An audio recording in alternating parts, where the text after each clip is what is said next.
ওর সাথে বিয়ে না দিলে আমরা দুজন মারা যাবো, কেন? বাঁচবো না একজনও।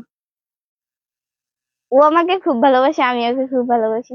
আমাদের সম্পর্কটা শুরু হয় হলো আমাদের ওদের হোটেলে, যে আমি প্রতিদিন যাইতাম মানে নাস্তা কিনতে, তখন থেকে।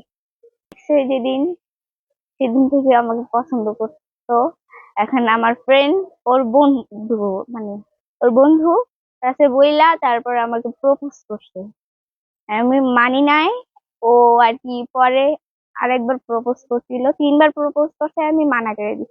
তারপর লাস্টে যখন প্রপোজ করছে তখন আমি অ্যাকসেপ্ট করছি। তো আমরা ছিলাম, এমনি কথা বলছি 1 বছর, 1 বছর ছিলাম একসাথে। এখন আমি পালাই আসছি, কেন? মানে নিতেছিল না, তাই পালাই আসছি। এখন ওকে বিয়ে করতে চাই আমি। তোমার বয়স? তো হয় নাই, কিন্তু এখন বাসা থেকে তো মেনে নিবে না, তাই যদি আমি ঢাকা চলে যাই ও মারা যাবে, নাহলে আমি মারা যাব। এখন আমি চাইতেছি, ও বলতেছে যে আমার সাথে যাবে, কিন্তু এখন আব্বু আম্মু যদি না মানে তাহলে আমরা কিভাবে যাব? আমার নাম মোহাম্মদ রাহুল, আর ওর নাম হলো মোহাম্মদ নাহিদ। হুম। আর আমাদের সিলেকশন হয়েছে যখন আমি কাজে দেখি, তখন ওকে দেখে আমাকে ভালো লাগছে, এই জন্য আমাকে তুমি প্রস্তাব দিয়েছিল।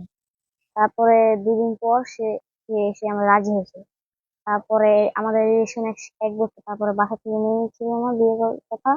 তারপর আমরা দুজন মিলে পালিয়ে এসেছি। মানে যখন গাড়িতে উঠছে তখন ড্রাইভার বলতেছে, ড্রাইভার জেনে গেছে। তারপরে তার বাসা নিয়ে আসছে, এখানে 2 দিন ছিলাম, তারপরে থানায় আসছে।